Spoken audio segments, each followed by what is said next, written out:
is, and starting early, is about leadership, internships, and volunteering.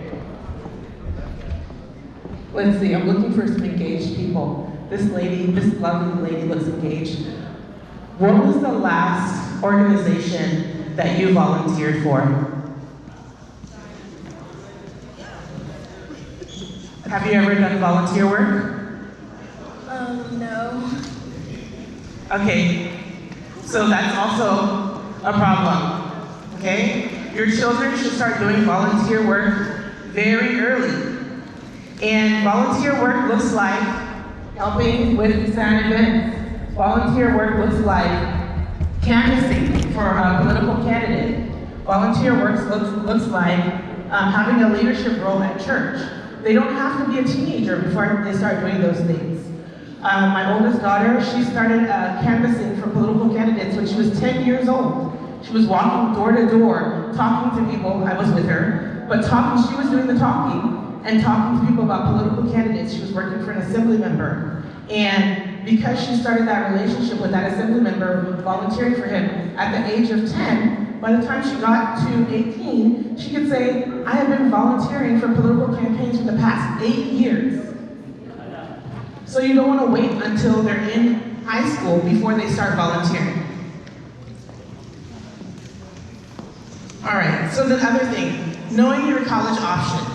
Now, I'm sure everybody is aware of junior colleges, state colleges, universities, private universities, and all of that. So I'm not going to waste a lot of time on those options. We do have a presentation. If you would like the presentation, they can give it to you so you can read through and know all your college options. So I don't want to spend too much time on that. What I do want to say is that what professors are saying right now about the new students that are entering college is that even students that have good grades, it's not enough. It's not enough just to have good grades. You need to be well-rounded. You need to have volunteer work. You need to show leadership skills. You need to be involved in sports. You need to be involved in your community. So good grades alone is not going to get you in college. Guess what? A lot of people have good grades.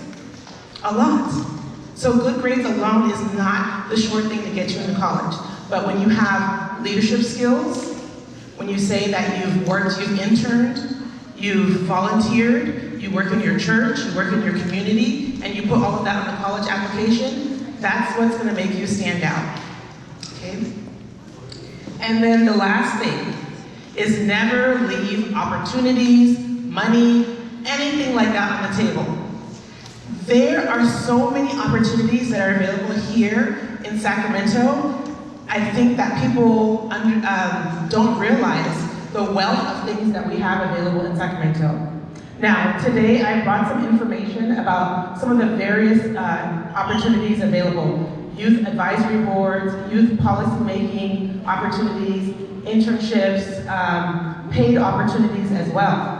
So a lot of the opportunities here in Sacramento and in California for young people actually pay you a stipend. So kids as young as 10 years old can work with the city in the Young Leaders of Tomorrow program. It's like a 12-week program, I want to say, maybe less actually. And you get a $300 stipend at the end of that. A 10-year-old. That's a lot of money for a 10-year-old, okay? So don't leave opportunities like that. What I see is a lot of our parents don't involve their children in those activities. It's sad. Because when I go there, do you know who I see at those activities? I see our Asian parents, I see our Indian parents, I see our white parents. I do not see many or any of our Black or African parents. Our kids are capable, our kids are very smart. We need to start involving them in these types of activities. Another reason why it's so important to participate in these types of activities is that it helps your child be confident when they step out into those spaces. A lot of our students don't know how to network at all. They are smart. Being smart is one thing. Being successful is another thing. There's a lot of smart people in this world. There's not a lot of successful people in this world, okay? So you need to be able to network when you go out Does your child know how to introduce themselves? Do they know how to talk to other people about what they do, what their dreams are, what their passions are, what their goals are? So if I met you today, sir, how would you introduce yourself to me? I'd say my name, the school I go to. Okay, let's role play, okay?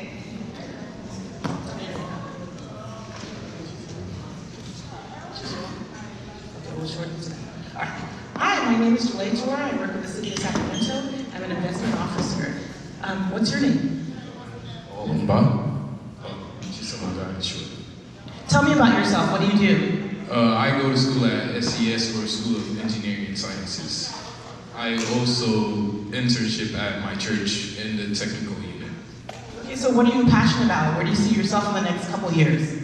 I see myself in the tech industry or sector doing anything computer related.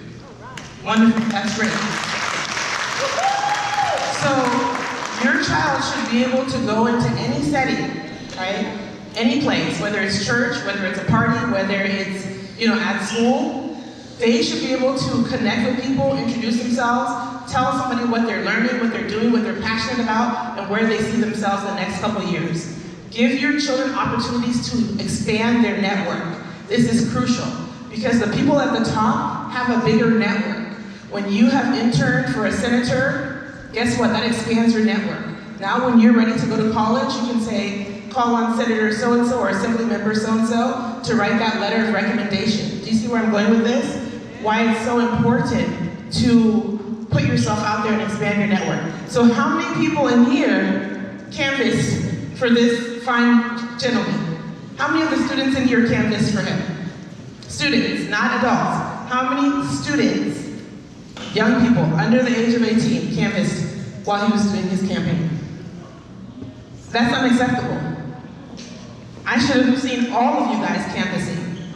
Because not only are you helping him, you are building experience, right? That is something that you can put on your resume, because you're building your resume right now. You should be able to put that on your resume and say, I was an intern, I canvassed, in the political campaign for Emmanuel Macron, right? So, I'm not gonna make it long. If you would like to connect with me, I would love to connect with you. I do have resources here for our young people. I post lots of stuff in the chat, right? You guys see it? I post lots of opportunities. Please, what I'm begging you and what I'm begging all the communities is, please take advantage of those opportunities. They are there. Enroll your kids in these activities, in these internships, and this volunteer work. It will benefit them in the long run. So if you would love to connect with me, I have some information, and I'm happy to talk to you. Thank you.